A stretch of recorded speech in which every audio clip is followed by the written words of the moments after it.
Well, good morning or good evening, depending on where you are joining us from today. My name is Audrey Mossberger, and I'm the Senior Director for Events and Development at the National Bureau of Asian Research. And it's my pleasure to welcome you all to today's virtual event, which marks the release of the report, Dynamics of Assertiveness in the South China Sea, China, the Philippines, and Vietnam, 1970 to 20. Following today's panel, we'll open things up to audience Q&A. For those joining us here on WebEx and via live stream, please email your questions to events@nbr.org. I encourage you to send those in prior to Q&A, as you might find that they are addressed during the course of the discussion. If not, our moderator will do her very best to present all questions to our speakers within the allotted time today.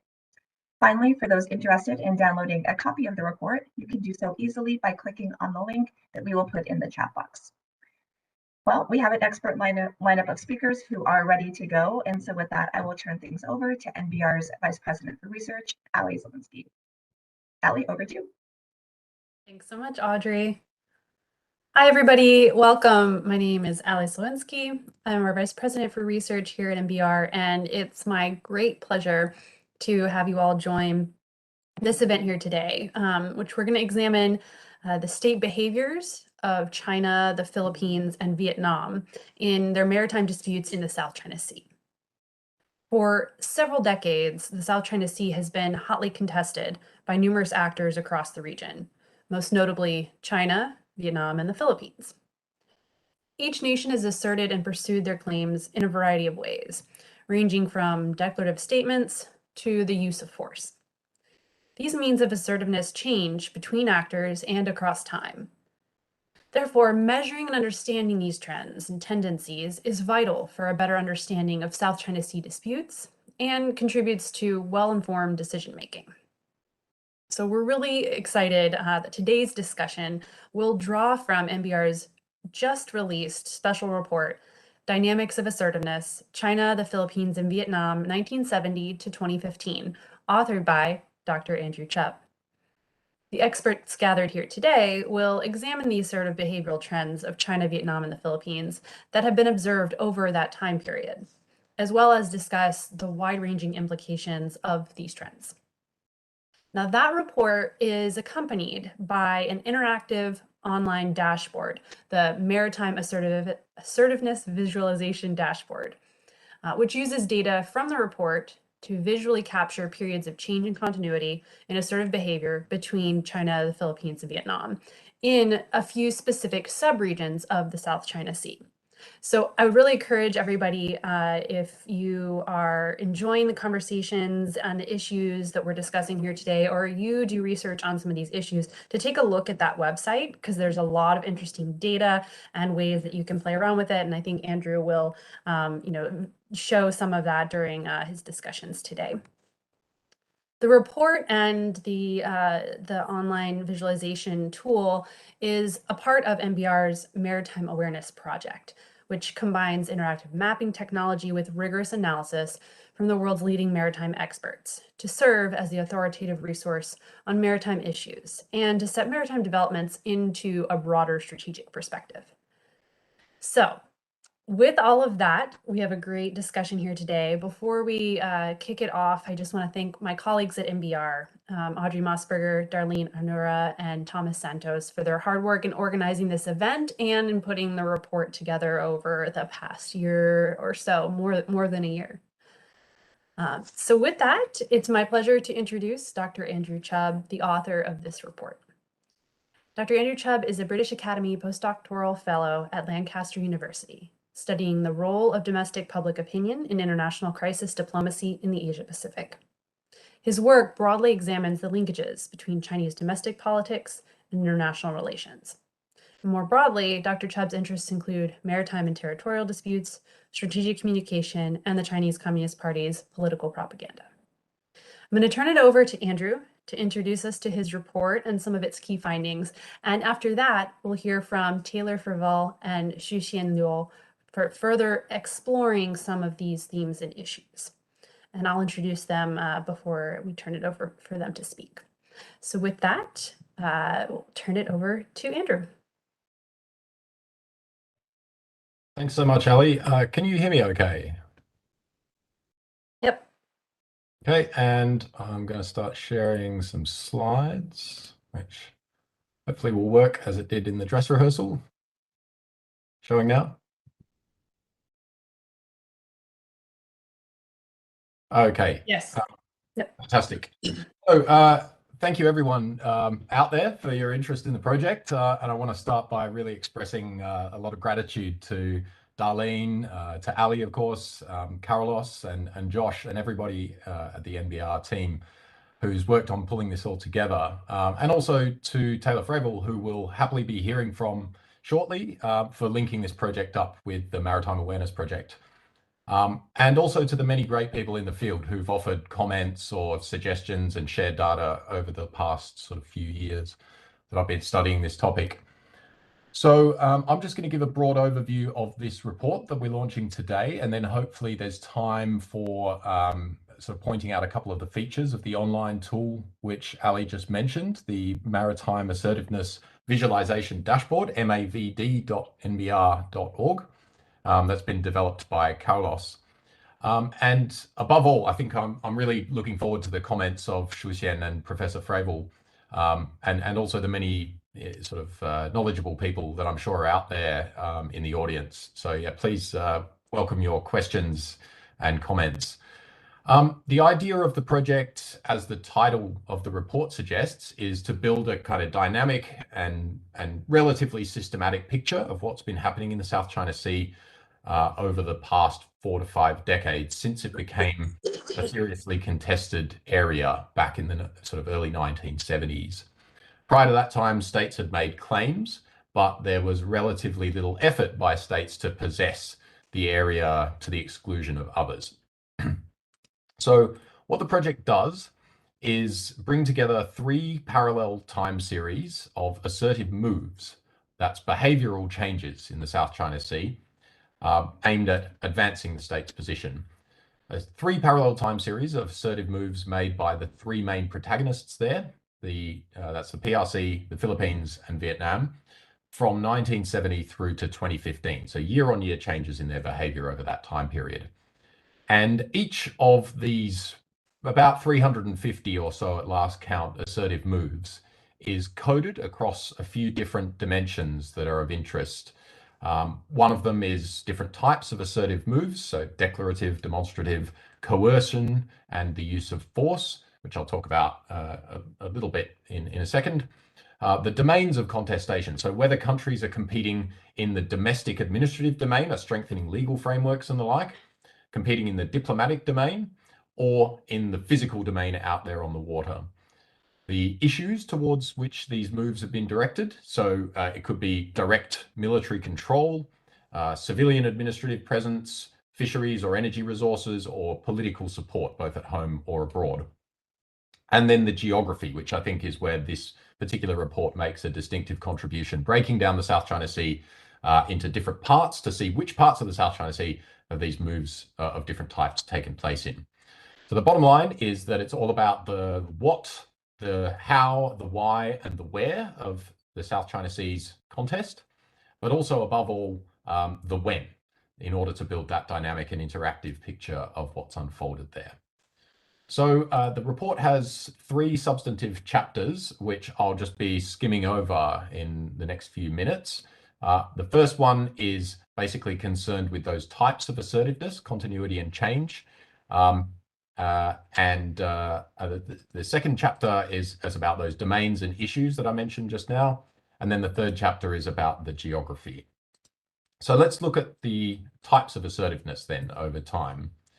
This is a screen grab from the Maritime Assertiveness Visualization Dashboard, mavd.nbr.org, that Ali mentioned. And on the right, it's explaining how we identify these 4 different types of assertive moves. Declarative, that's just a verbal only assertions, diplomatic protests and the like. Demonstrative, where it's a unilateral administrative move in the disputed area, but you don't confront the adversary. That's what distinguishes it from coercion, where it's a threat or use of punishment against the adversary, up to the use of force, which aligns with Professor Fravel's concept of the use of force, using military force or just directly seizing the disputed possession. And the panel on the left is showing the overall combined picture of all three countries' assertive moves. So let's break that down then by country, country by country. This is a chart of the 140 odd identified assertive moves by the PRC from 1970 through to 2015 on the right-hand end of the screen, with the coercive moves are the red, the gray is demonstrative, the white is declarative, verbal-only moves, and the dark red is the use of force. And the first thing you can notice is that there's only 4 years where the PRC didn't make an assertive move.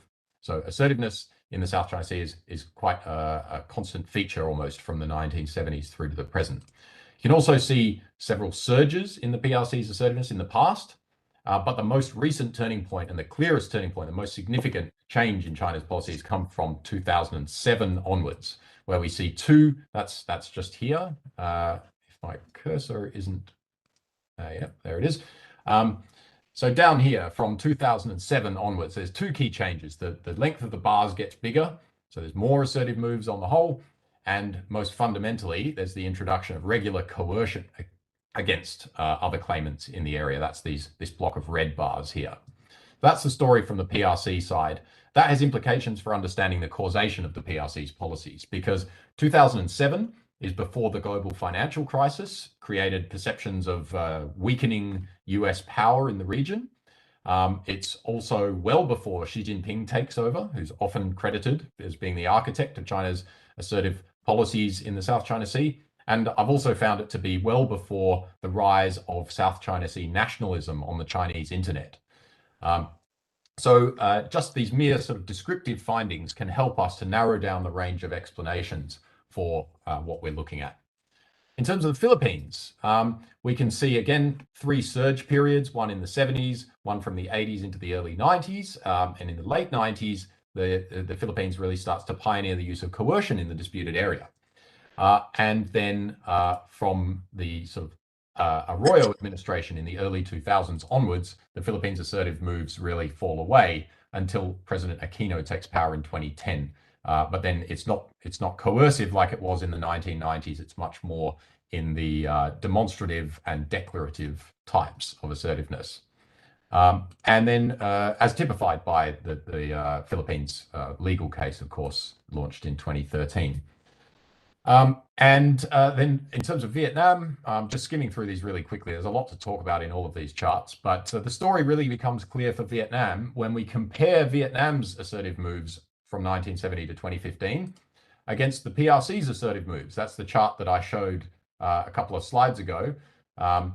And what we see is that back in the 1970s, when the PRC surged first in the Parasols and then in the Spratlys, Vietnam was able to more than match them with countering assertive moves. And all the way through the 90s, it's quite remarkable how parallel these two charts actually are if you follow them along. And then from 2007, when the PRC surges, Vietnam tries to match it and does for the first sort of 2 or 3 years, but then by 2010, the PRC's assertiveness just continues to increase, and Vietnam apparently sort of can't keep pace. So the bottom line is that it's a story of Vietnam's geographical advantages being overtaken by the PRC's developing material power to be able to project its presence into these far-flung areas from 2010 onwards is when the mismatch becomes apparent. Moving quickly then on to Chapter 2, the domains and issues over which these states have contested the area. Just very quickly, in terms of the domains, this is whether the moves are made in the physical domain out in the disputed area, or in the diplomatic circles, or in domestic legal administrative moves. And you can see here, the PRC has had a heavy reliance from the 1970s onwards on the physical domain. This is the black bars here. The proportions have always been very high for the PRC making physical moves. Now compare that to the Philippines, where the Philippines was quite physical through the 1990s, really, especially towards the end of the 1990s. But since Philippines assertiveness returned with the Aquino administration from 2010 onwards, it's been increasingly in the diplomatic domain rather than in the physical domain. And then in terms of Vietnam, what the chart really shows, the blue bars at the top are much more constant than they are for either of the two previous claimants that we've looked at. Compare the difference between China and the Philippines, China and Vietnam in terms of these blue bars at the top.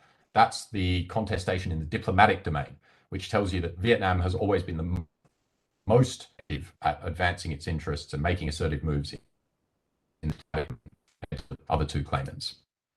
Issues, I want to move on, so I will only show you the PRC's one, but the story here is of how this is the black are the military, the directly military advantageous moves towards military advantage. The grey are the administrative moves. The red and the gold are the energy and fisheries resources, and the blue is political moves aimed at building political support. And you can see the way from 2007 onwards, this is the PRC's chart, the PRC really opens up the grey zone of direct unilateral civilian administrative moves, just building up its presence unilaterally in the disputed area.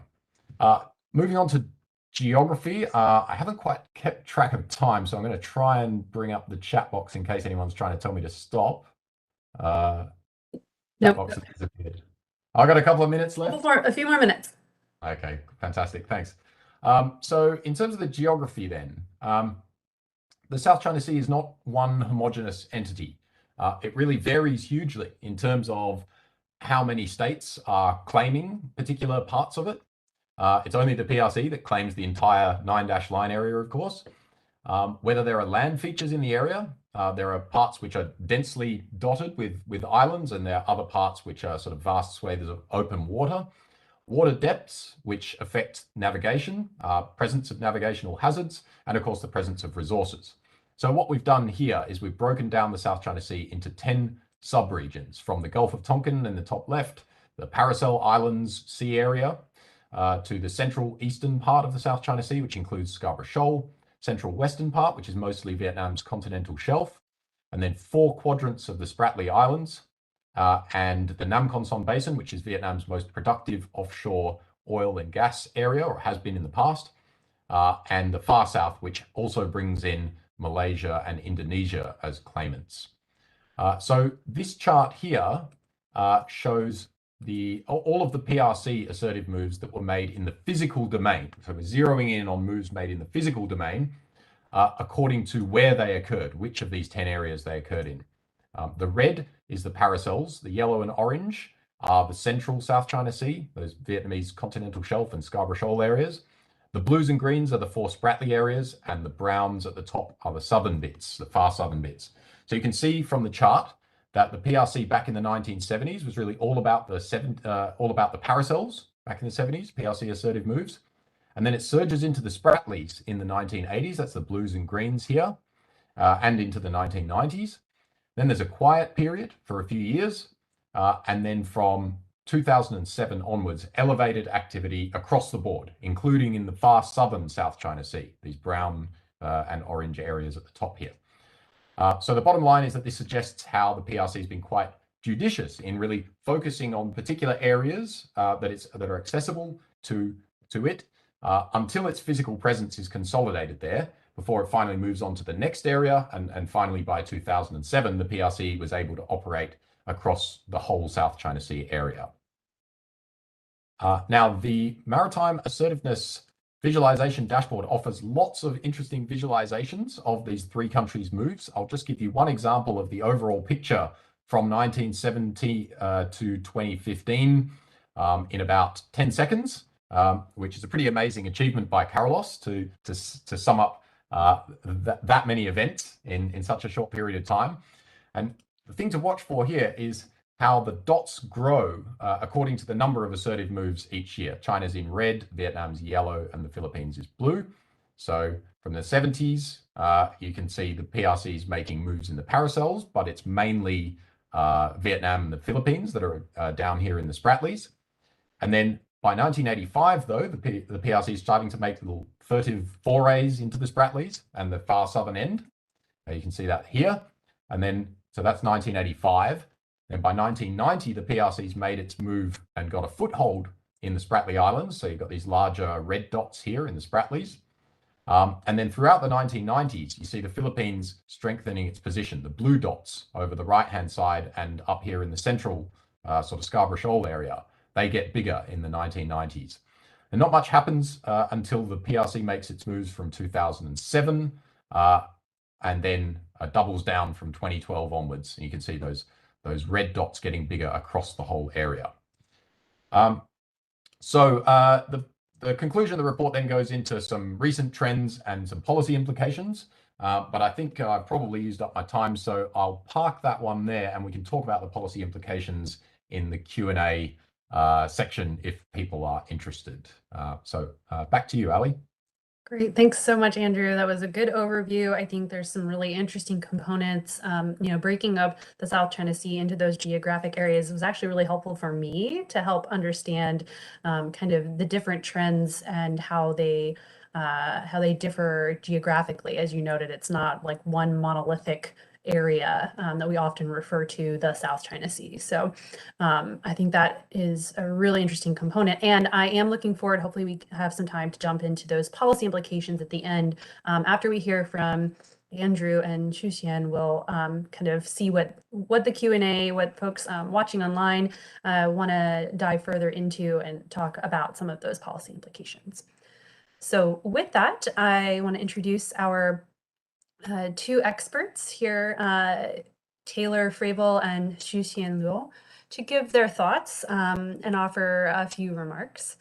Taylor Fravel is the Arthur and Ruth Sloan Professor of Political Science and Director of the Security Studies Program at the Massachusetts Institute of Technology. He specializes in international relations with a focus on international security, China, and East Asia. He's the author of numerous publications and books, and a graduate of Middlebury College and Stanford University, where he received his PhD. NBR also has the pleasure of working with Dr. Fravel as the principal investigator for our Maritime Awareness Project. And then Shuxian Luo is a postdoctoral research fellow in the Foreign Policy Program at the Brookings Institution. She's also an adjunct lecturer at SAIS. Her research focuses on Chinese foreign policy, especially crisis behavior and decision-making, maritime security in the Indo-Pacific, and the United States' relations with Asia.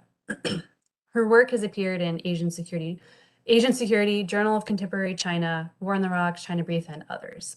So we're thrilled to have both these experts here with us today. And with that, we'll turn it first over to Taylor.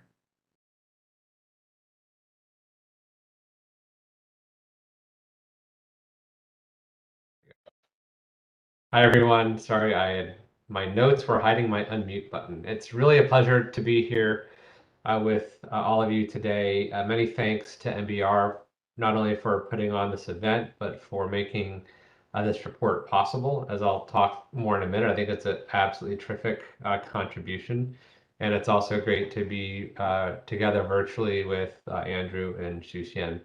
So just as a starting point, I think it's important to put the sort of value of the report in context. It's important to remember, as I like to tell my students, right, the South China Sea disputes are basically the world's most complicated disputes because they involve multiple parties contesting multiple issues in basically the same geographic area, right? So it's complicated. You have 3 states contesting the parasols, which are currently under Chinese control. 5 states control different features that comprise the Spratly Islands: China, Vietnam, the Philippines, Malaysia, and Taiwan. 7 or 2 more states, right, claim maritime jurisdiction over some or all of the waters in the South China Sea. So we'd add Brunei and Indonesia to this list, right? So to paraphrase one of my Australian friends, since Andrew's from Australia, it's a dog's breakfast, right? I mean, this is just like crazy.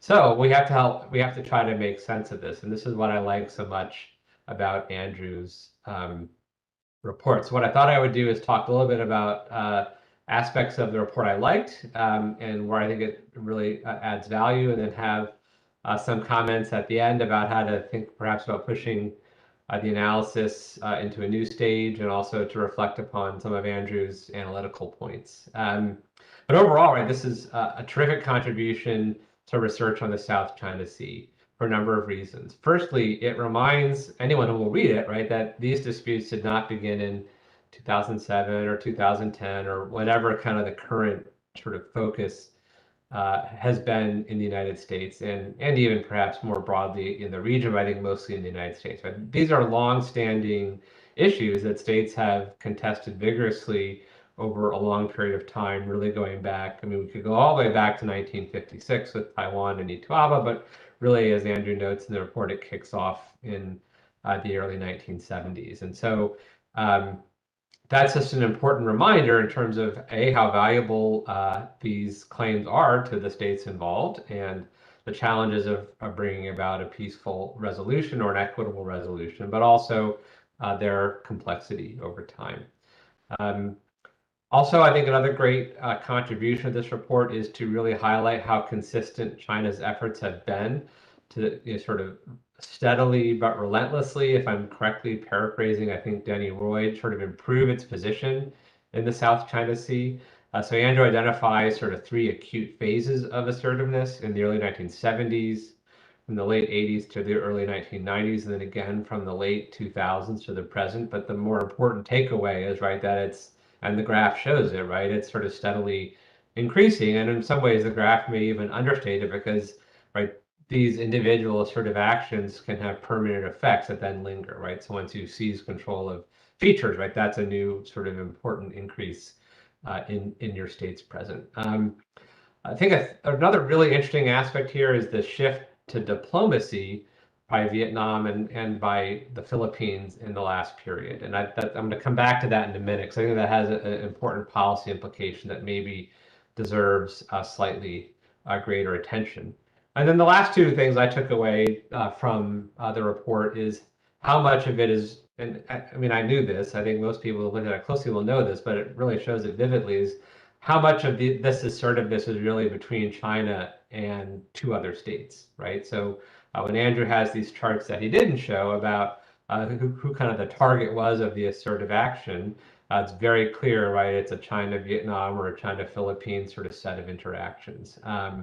And there's some interesting ways in which the Philippines has become a bit more important in terms of China than Vietnam, but nevertheless, right, it makes sense why this report looks at these 3 countries. And then finally, in a way that I think maybe China stands out, is this emphasis on physicality and administrative efforts, which is really about control and what that means. And so clearly, right, China is not just seeking, right, to kind of defend the value or importance of its claims, but actually to increase control over this water space. And I think if we were to project this out, which I hope Andrew will do, we don't really want to end in 2015 because the disputes themselves, right, haven't ended in 2015. I think we would see more of this. So let me turn now, in the last few minutes I have left, just to a few comments on the analysis and the implications. I'm a professor, so this would be very natural for me to say, here are other things you could do. So the first thing, I think it'd be great in a new version to include Malaysia, particularly for sort of the historical completeness, because Malaysia did use force under your definitions when it moved and seized features in the early 1980s. At the same time, it's been a less active actor, but I think you would be able to show both of those components and provide a more well-rounded or complete aspect, and possibly Indonesia as well, given what's happened more recently. Although it's limited, right, to the maritime jurisdictional issues and not the territorial sovereignty issues. The second issue is how to weight these actions, right? Some of them are just much more important and consequential than others, but they appear in these charts, right, as individual instances of assertiveness, right? So a demonstrative action is equal to land reclamation in the analysis, whereas like the impact of these actions are very different. I don't have a good solution here, so I'm doing what I tell my students not to do, which is don't propose a problem without identifying a solution. But so I will think more about this, but maybe there's a way in which these graphs can be weighted in some way to show their impact, because I think that would also be important. But in 2007, I sort of went through this a little bit. Andrew places a lot of emphasis on this being the turning point because it precedes other factors that might people have attributed to the disputes. And there's certainly merit for doing so in the sense that it kind of appears to be sort of the start of the trend. But one could also look at 2004, right, where there were more assertive actions per Andrew's analysis than in 2007, and maybe say that's the start. Or one could say maybe it starts in 2007, but then all the other factors, such as the role of the United States, really accelerate it and propel it forward. And so I guess I wouldn't place too much emphasis on 2007 without at least taking into account the fact that subsequent actions like the financial crisis, the U.S. role in 2010 at the very famous conversation or exchange between Clinton and Young Jetcher and so forth, right? That these also really didn't help propel sort of the subsequent actions on Chinese side. They probably did. And then finally, and I'll wrap up here with implications. Certainly, I think the focus on diplomacy by two of the other claimants suggests there's also a greater effort to try to focus on consolidating the ruling from the tribunal, because a lot of the diplomacy by these states, especially Vietnam, has been to really focus on the importance of UNCLOS. And this will come up in the whether we ever get a code of conduct, but clearly Vietnam and others are pushing for anchoring that around UNCLOS, which is really another way of anchoring it around the findings of the tribunal. And their efforts to do so, and their efforts to focus on diplomacy here, I think, are really important, and ones that are also sort of deserving of our attention from a policy perspective. But to wrap up, it's a terrific report. I think it really highlights the complexity and interactivity of the disputes in the South China Sea. It also highlights China's outsized role, and the visualization tools are really neat, and I think will be of great assistance to anyone seeking to try to sort of bring some analytical clarity to what's been happening since 1970. So thanks for having me, and Andrew, thanks for a terrific report. Thanks so much, Taylor. Andrew, I'll give you a chance to respond to some of Taylor's comments and prompts on where else you could take this after we hear from Shuxian. So over to you, Shuxian. Okay, Ali, can everybody hear me? Great. I'd like to echo Professor Fravel in thanking Andrew for this terrific report. This data set really captures the macro level trend in tracking the changes and continuity in the behavior of China, Vietnam, and the Philippines in the South China Sea over the past 5 decades. Because my research has been focused much more on the micro side, and sometimes when people ask me for an assessment for the macro on the macro level, big picture, now I can point to your report and say, here's the terrific place that you can look for the data for the macro level trend. I think you closed this key gap in the existing literature. And also found this data set because you consider the type of assertiveness, the means how the 3 claimants assert their claims and the issue areas, the geographical regions, as well as the period. I think this comprehensiveness, because the comprehensiveness of this database is particularly useful in characterizing the forms of state coercion and assertiveness that fall below the threshold of traditional military conflict. And actually, I share Andrew's criticism or concern of the ICAO data set that codes the maritime disputes, traditionally codes the maritime disputes in Asia in a dichotomy of compromise and military escalation. I also think the data set puts the behavior of the three major claimants in historical and situational context. So we know not just a particular behavior taken by a claimant at a certain point, or just taking a snapshot out of this highly complicated, protracted disputes, but we can know where a particular action came from, where it might lead the claimant's behavior to in the future, and how it is probably associated to the actions taken by other parties in the dispute. And I also found one observation made by Andrew particularly intriguing, in that it noted that although the Spratly was the most fiercely contested part of South China Sea in 1970s and 1980s, but in the more recent decade, there hasn't been this area hasn't seen a surge of assertiveness or coercion as other parts of South China Sea have. And you suggest that the region of a saturation point might be the most plausible explanation for this relative calmness in the parasols. So if that is true, should we? I have a question is, should we expect a similar pattern in other parts of the South China Sea? And even if we can have some luck and with a early conclusion of a code of conduct in South China Sea between China and Southeast Asian claimants, will the effectiveness of a code of conduct in governing claimants' behavior be limited without reaching, without some sort of saturation point or equilibrium being reached in the first place in the South China Sea, especially in other geographical areas in the South China Sea? And lastly, I think a question for your dataset 2.0 is, you suggest in your report that China's economic takeoff really fueled and enabled China's sustained assertiveness, especially since 2007. So consider China's economic slowdown in the recent years.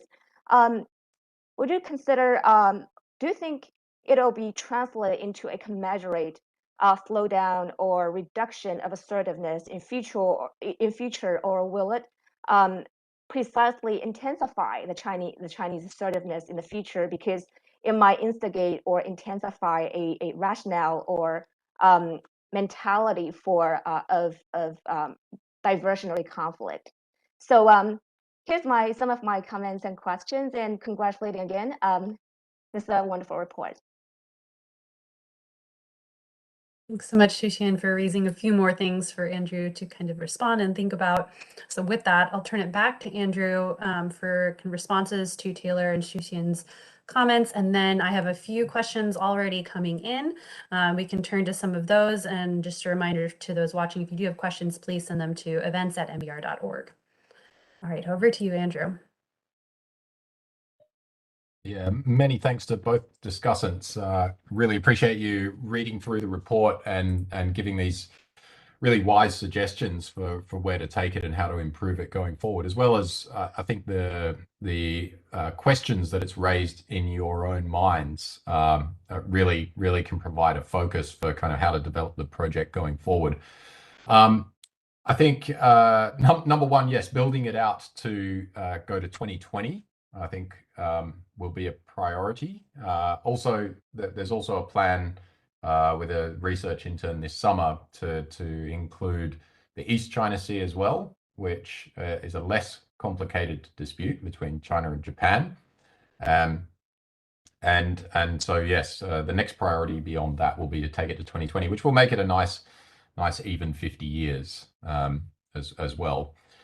Including Malaysia, to be honest, I actually hadn't considered that, but you're absolutely right that will, it'll deny us a nice round 3 because people usually advise to deal with things in 3s for comprehension purposes. But nonetheless, I think it's pretty. I think you've put your finger on something there. It's pretty unjustifiable to leave Malaysia out indefinitely. I think it's also, that would be another contribution too, because there's been so little attention paid to Malaysia's policy in the South China Sea. So I think that's long overdue and eminently doable.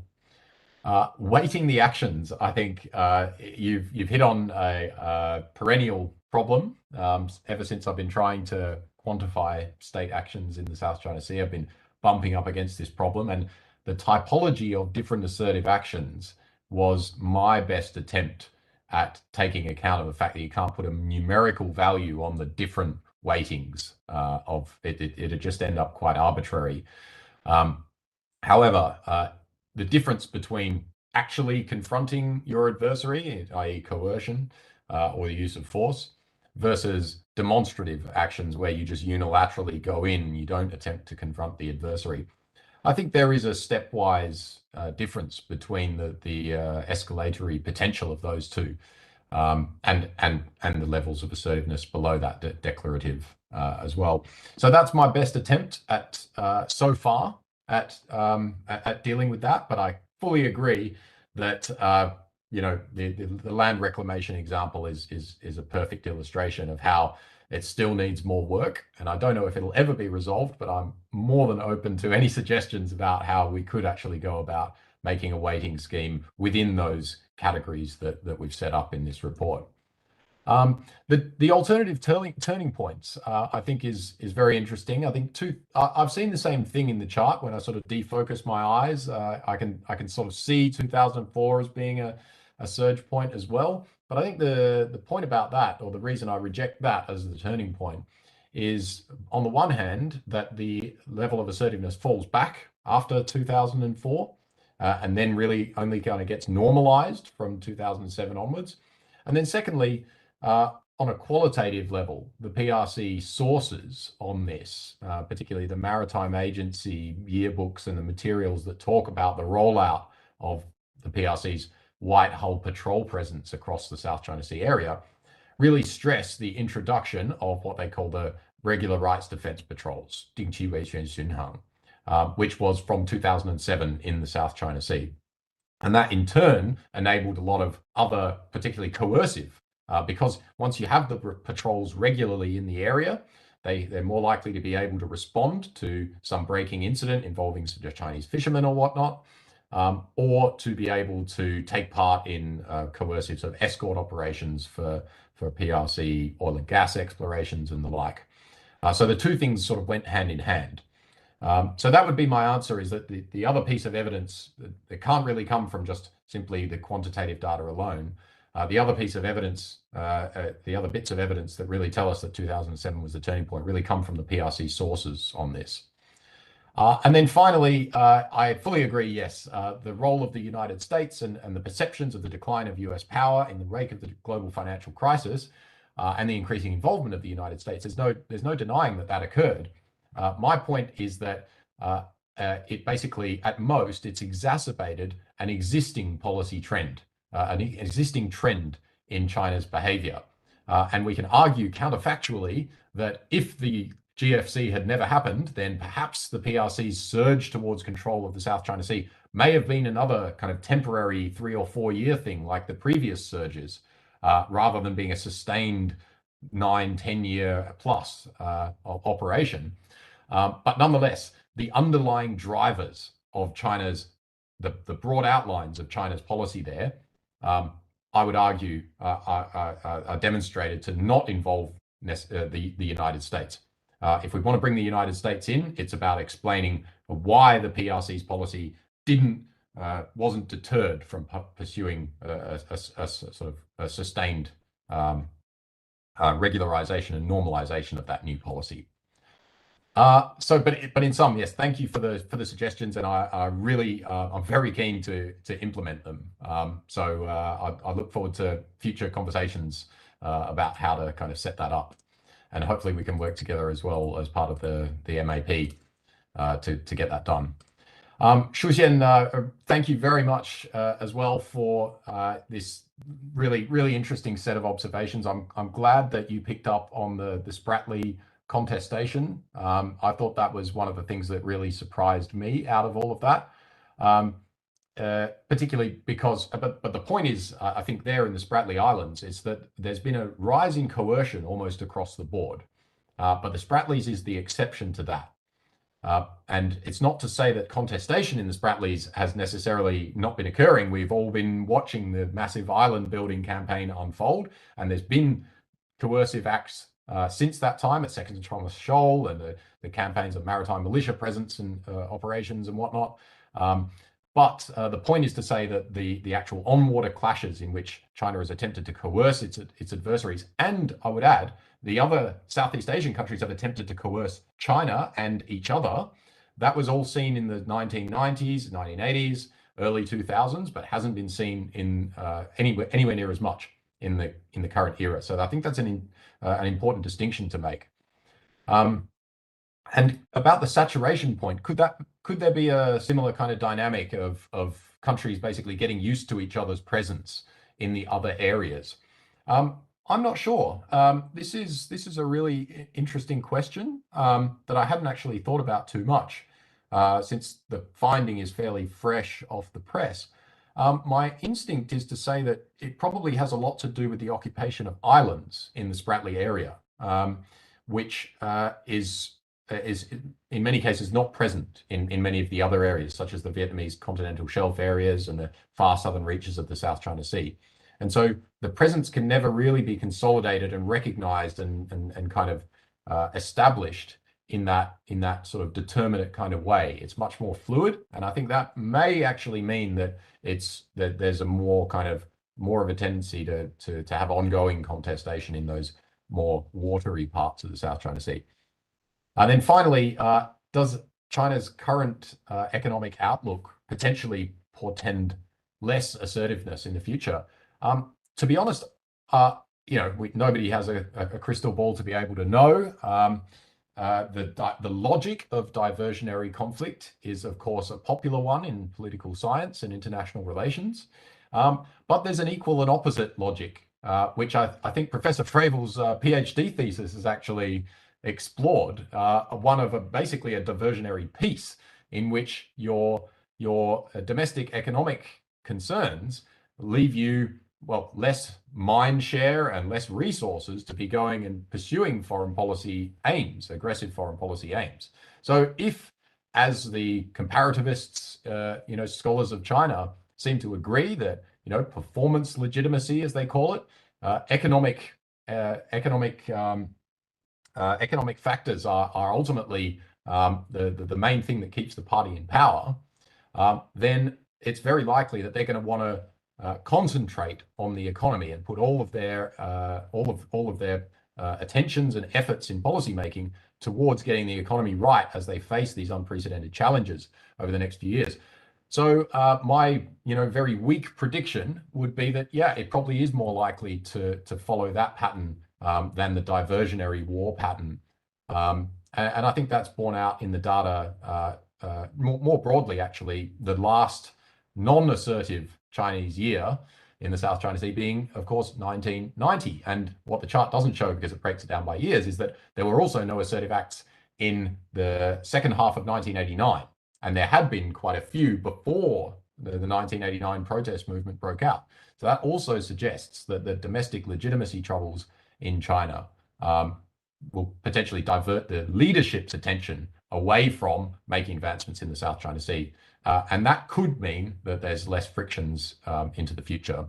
That would be my weak prediction. But thank you for raising that. I think it's one of the really fascinating things to watch over the coming years, that relationship between the economic and domestic legitimacy situation and China's behavior in the South China Sea. Okay, Andrew, I want to stay on this thread a little bit, and then we do have a number of questions. We're going to try to get to all of them before the end of our time here. But I want to stay on the kind of starting to touch on some of the implications we can draw from the data that you've explored and some of the trends identified. And so if you had any other kind of key elements of policy implications or things that we can take from this to understand what the implications are going forward, give you a chance to kind of explore some of those now. Yeah, sure thing. I feel like I've been talking for a lot, so I'll try and be as quick as possible. But I mean, the number one policy implication, I think, or the one observation from which the policy implications flow, is that the South China Sea dispute is about much, much more than great power competition. Great power competition is certainly a feature these days, but as I pointed out, China's behavior was changing before the perceived decline in US power, and certainly before the heating up of great power competition since the national security strategy, of 2017. So it has less to do with great power competition than we might assume if we haven't been following it for that long. So I think that's the number one thing. I think also incidents, didn't have a chance to talk about it here, but in the report, Taylor referred to some charts that actually show the ostensible target of the PRC's assertive actions. And the examples of the PRC's assertive moves targeting the United States are very prominent. We can think of the USNS Impeccable incident, close flybys in 2014, the Cowpens incident, 2013. But they're actually few and far between. There are very few examples besides that. There was the close pass of the Decatur in I think 2018, but there aren't that many US-China incidents in the South China Sea that we know about based on the data that we have. Always got to caveat it with the fact that things can be kept secret out there because it's a maritime space and there's not necessarily people in the area. So only a small minority of China's assertive moves have actually been directed at the United States. I think also, given the protracted nature of the PRC's buildup, which Taylor has also emphasized, I think it definitely means that the US has a lot of challenges if it wants to use policy tools to try to deter the PRC from engaging in these types of assertive moves. The task is probably something more akin to what Thomas Schelling called compellence, which is changing an adversary's behavior. We might look at it as trying to prevent China from doing this or that, but the trajectory that it's on and the way that its maritime law enforcement systems are currently set up, there's a tendency towards increasing assertiveness over time. It's reflected in those charts. And so the task of deterring assertive moves is probably harder than we might assume. So in terms of what to do about it, there's a popular line of reasoning that the US needs to accept more risk. Now, that's I wouldn't disagree with that. There are things that the United States is not doing or wasn't doing previously, such as freedom of navigation operations in the area, to try to keep the majority opinion of the meaning of the UNCLOS, to give it a physical demonstration. Even though the US hasn't signed it, nonetheless, those freedom of navigation operations are consistent with the UNCLOS reading of most of the region's states, and so they therefore tend to be welcomed. But I think the idea of deliberately trying to counter the PRC's strategy of staying below the use of force by deliberately raising the risk of escalation to make the PRC uncomfortable, I think that would that's been advocated by a number of influential policy thinkers over the years. And I think that just basically concedes to the PRC one of the great strengths of the United States position in the region, which is that it's seen by states in the region as a stabilizing force by and large. It hasn't always been. The states in the region are they haven't forgotten about the Vietnam War. They haven't forgotten about the US as potential source of trouble. But nonetheless, they look at the situation over the past couple of decades, and it's quite clear that the PRC is the source of destabilization, and the US presence has been, by and large, a stabilizing one. So why give that up by deliberately attempting to raise the risk of escalation? A better strategy, I would suggest, would be to link the issue to trade negotiations, particularly as the PRC faces more and more economic pressures at home. I think the potential to link South China Sea behavior to economic negotiations, I think it's there. I don't think it's necessarily been pursued before, but it's an option there for policymakers. And then the other main policy suggestion was another thing that we haven't really talked about in these presentations, but it's there in the report. And I hope as we build out the dashboard a little bit more, we're going to be able to have some charts showing this too. But back in the 1970s and 1980s, there was actually a fair degree of contestation between ASEAN claimants, between the Philippines and Vietnam and Malaysia as well. However, what the charts clearly show is that over the last couple of decades, it has that's really gone away. The intra-ASEAN disputes have been neutralized, essentially. The countries are not ASEAN countries are no longer sort of advancing claims against each other in an active manner. However, the legacy claims, the overlapping areas, certain parts of the Spratly Islands claimed by all three of those main Southeast Asian claimants. There are a number of other overlaps leading to the dog's breakfast map that Taylor referred to. And any move, and so basically ASEAN countries, ASEAN claimants have the option of turning that or taking steps towards formalizing those neutralized legacy disputes, which are no longer really active. I think any moves in that direction, any just symbolic gestures in that direction would be taken very seriously by the PRC as a sign that they are losing the region, that the region is getting its act together and potentially willing to form a united front against China if it's against a particular move that China might make in the future. So it's a strong way that ASEAN, in its very subtle manner, can pursue the sending of very subtle, but in some ways loud, in Beijing, deterrence signals. So I'm talking about things like calling of working group meetings to talk about defining the areas in dispute between the ASEAN claimants. That in turn can lead to, further discussions. You can actually go ahead and define the area in dispute without giving up any claims, all the way up to ministerial statements on intentions to define the area in dispute, or even to formalize a resolution to the intra-ASEAN disputes, all the way up to the obviously the highest level is to actually end the disputes.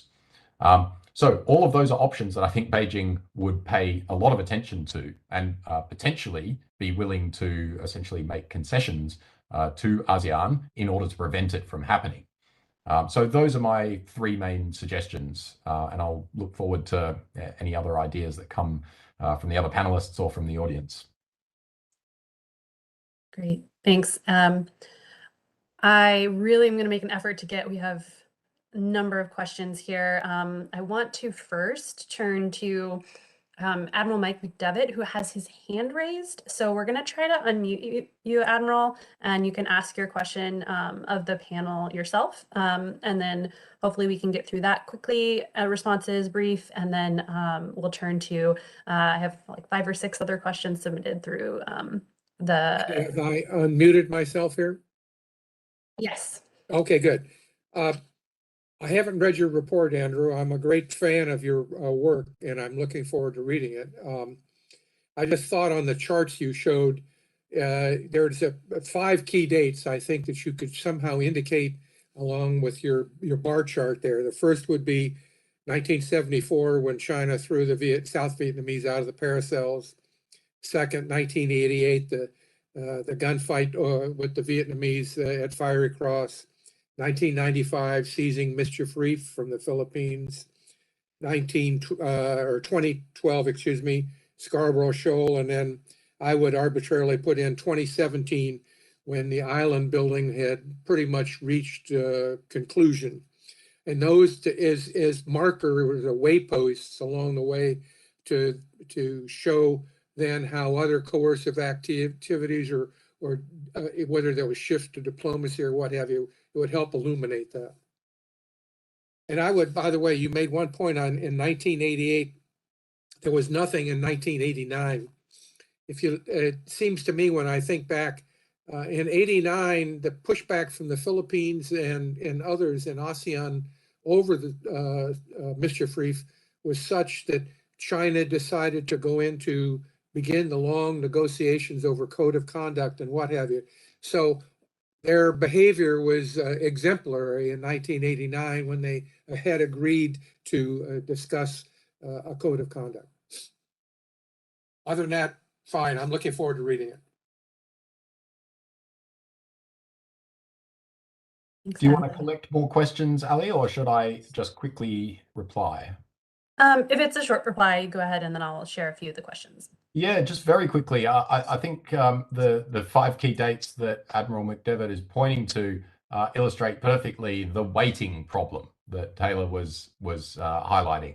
And there is a separate category of use of force which is trying to take account of that, of which each of those dates corresponds to a use of force. So it's the darker red in the charts. But I agree, more needs to be done to distinguish them, and those need to be large dots or something.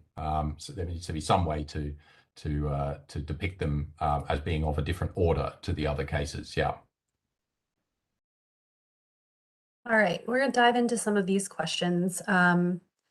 So the first, we received a pair of questions. How much weight do you assign to the 2009 deadline for submission of claims to the Commission on Limits of the Continental Shelf as a catalyst for assertive moves?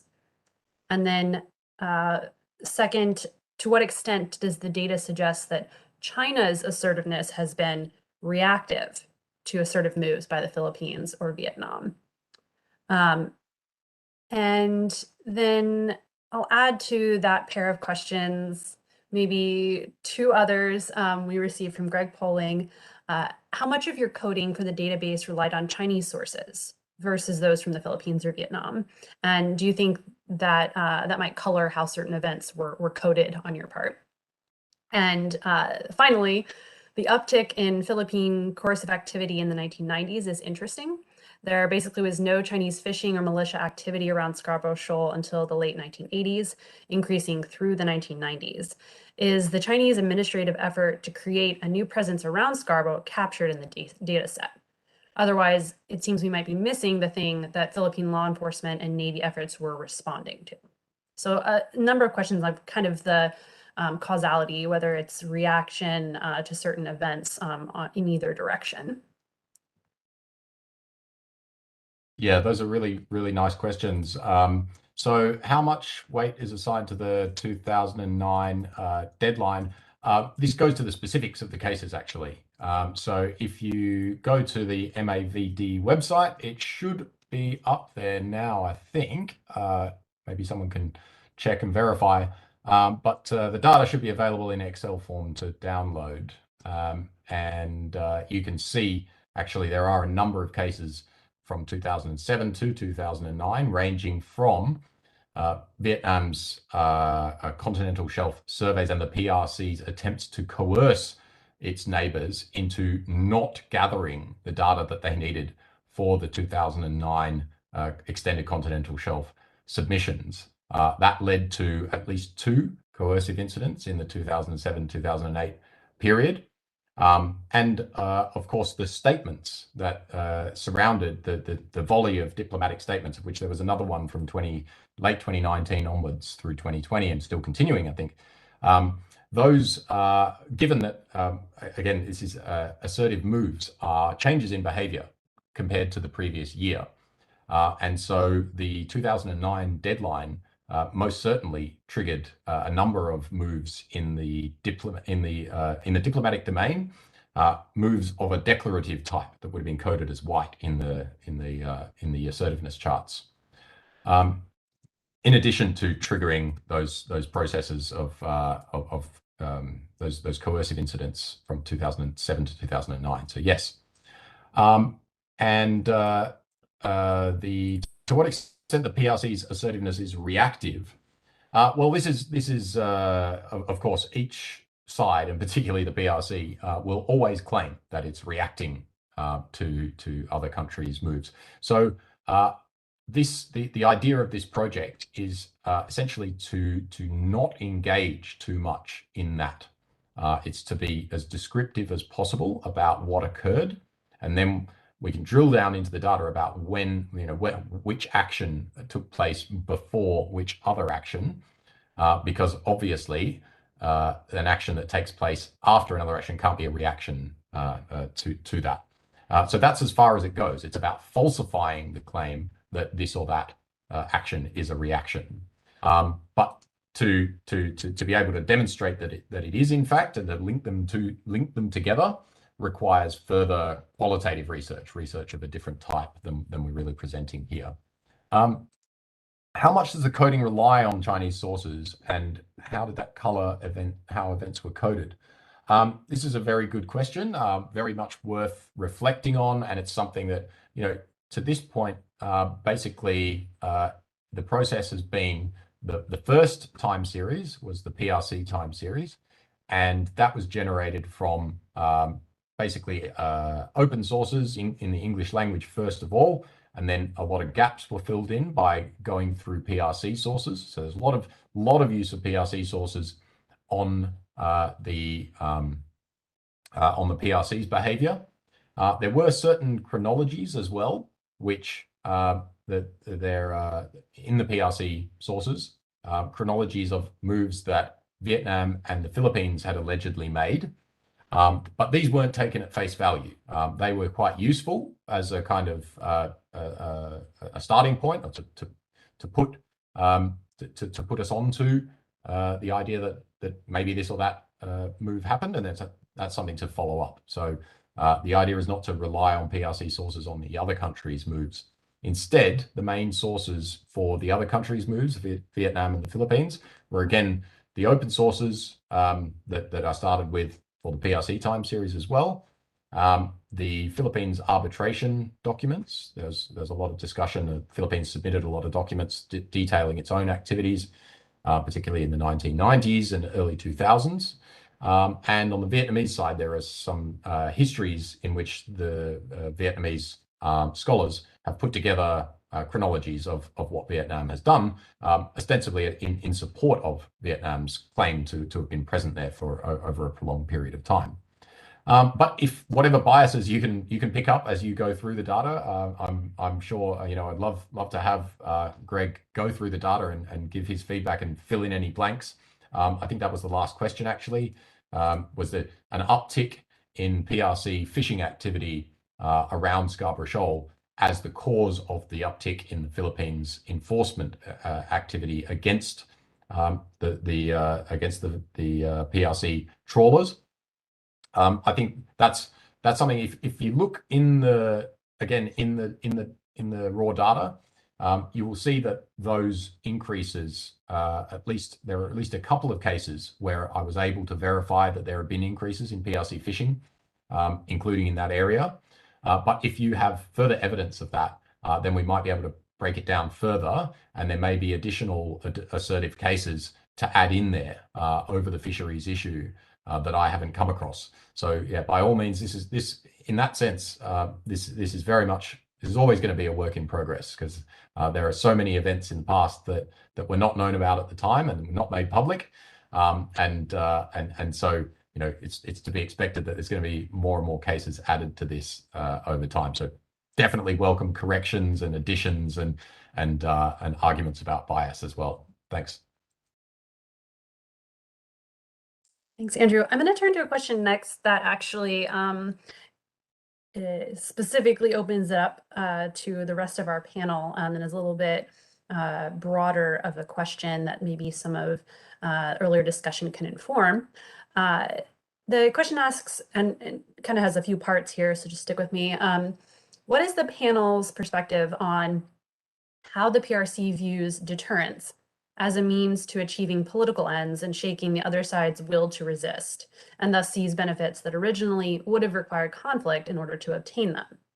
And then second to that, what is the panel's view of PRC deterrence as weisha, embodying both dissuasion and compellence, and defining that as a strategy of deterrence, or weisha janle, as a military strategy of displaying or threatening the use of armed power in order to compel an opponent to submit.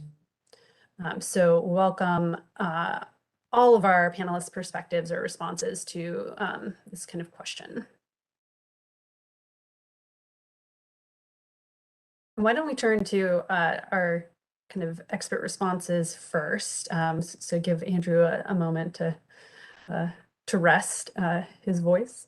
So either Taylor or Shuxian.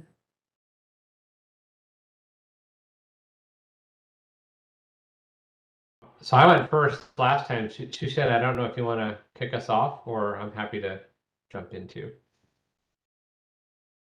I think maybe Dr. Cotinjon is in a better position than I do in answer this question. But I think my take on this is very short and brief. I think, especially taking, say, for example, the Scarborough Shoal standoff in 2012 as a case, I think China did intend. There have been push and calls within the Chinese foreign policy community in using coercing. I think that's corroborates with what Cotinjon found in her seminal piece in international security. And there have been calls from the Chinese foreign policy community for to using coercion or coercing the Philippines as a way to deterring further provocation and encroachment from either Philippines or other claimants.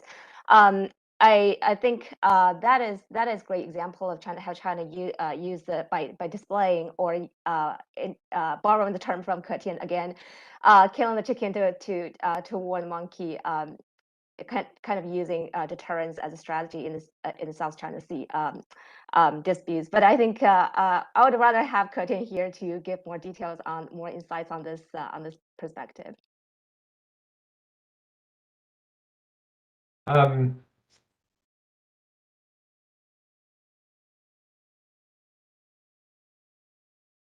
Sorry, on the broader question of the Chinese conceptualization of deterrence or coercion as including deterrence and compellence, I mean, at some level, it's a bit theological, and if you want to parse these concepts.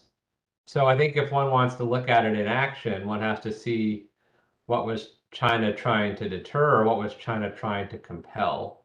In other words, what was China trying to prevent actors from doing that they otherwise might have done, or what actions were actors doing that China wanted them to stop? And there, I think the record's much more mixed, right? So the deterrent effects that were just mentioned, I think certainly were part of it. I think the island building more generally was one giant effort to sort of deter future challenges, right? Especially in light of the arbitration. But if one wants to look at compellence, I think China's had a much harder time getting actors to stop doing. Not always. There are some instances that I think have been documented by Greg Pulling and his group of where companies have perhaps stopped drilling where they were previously drilling in some Vietnamese waters. But then there are other efforts by Malaysia and Vietnam to continue exploring in their waters, and clearly China's trying to compel them to stop. And they haven't. So in that sense, I think the empirical record, which is deserving of further study, this is a great topic for someone if someone wants to break it down along kind of sort of traditional Schelling-esque sort of deterrent versus sort of compellent actions. I think my sense is the record would kind of be mixed. If we look at the code of conduct, sort of code of conduct negotiations, I haven't seen the latest single negotiating text, but in previous ones, of course, Vietnam and others were including language that China clearly opposed. So it didn't deter them from including it. Now we'll be able to compel them to remove it. I don't know. I suspect that one reason why we're seeing such a protracted process, maybe they're unwilling to remove that language. And so I think when you get down into the details, there are lots of interesting elements to look at on both sides. But for the bigger picture, right, China is the most powerful actor in the South China Sea. Its presence has a powerful deterrent effect, I think, on preventing challenges. I think its ability to sort of compel or to engage in coercion in that sense has been a bit more difficult, in part because of China's own sort of self-imposed limitation of sort of staying below the threshold of armed conflict. And so you have events like the swarming of the maritime militia vessels last spring or other efforts at Thitu Reef, and it's not clear if it's, I mean, they may have combined sort of compellent and deterrent purposes, but it's not necessarily clear that China's been successful in achieving its aims. And partly this is hard to study because China isn't very clear, as we might expect in other kind of deterrent contexts, as to what specifically its goals and objectives are. But nevertheless, in this case, right, quantity has a quality all its own, and China's quantity of presence in the South China Sea is significant. Thanks. I'll just add, because I see we're almost out of time, but I'll just, it's also, I mean, it's not, deterrence and compellence obviously concerns intentions, which it isn't the specific aim of this project to get into that. But there's some circumstantial evidence that we can see in the form of the issues. If you take a look at the issues charts, the oil and gas incidents, which were kind of prominent in the late 2000s. There hasn't been as many of those in recent times, and arguably that could be evidence of other countries potentially, basically giving up on certain areas, on developing certain areas of oil and gas, that they're within their rights to develop with foreign partners. And so there's been somewhat of a decline in those energy incidents since around 2010, which could represent a sort of deterrent effect from the PRC's sort of coercive attempts at opposing those types of arrangements that were happening in the late 2000s. We'll throw one final question out there. I know we're just about at time, but it's a succinct question, so I think we can cover it. So from Isaac Carden, does the consolidation of PRC effective control over certain features diminish the likelihood of assertive actions there because claimants are not there to be coerced and demonstration is unnecessary?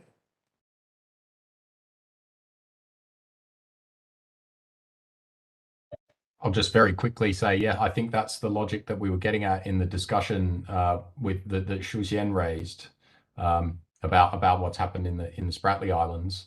I do think that is at least a theoretical expectation. If we expect the PRC expanded presence to deter others from challenging that presence, then we can expect to see over time less coercive incidents, less frictions in general.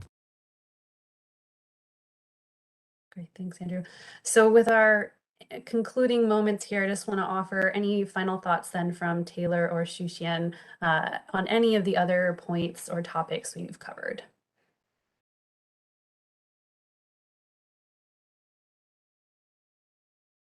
No, I just think this is a terrific project, and I hope that as the website evolves, there's an opportunity for the incidents that Andrew identified to be sort of incorporated so people can, it'll also help them just do further empirical research on specific issues, right? By making that kind of master chronology accessible.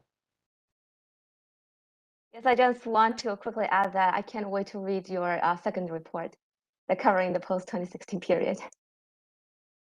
Congratulations, Andrew. Thanks, and I'll just add that those downloads of the raw data, the underlying data for each chart, eventually they will be added in the coming weeks. So that's a feature to look out for. Thanks again for being here and for your really excellent comments. Great. Thanks to all of our panelists. Thanks also to our audience for those questions. And following this, the video will be available on the NBR website if you'd like to go watch any other part of this, along with Andrew's report, which is available for download. And also, again, encourage you all to visit that data visualization dashboard at mavd.nbr.org. So thanks once again to everybody involved, and have a wonderful day.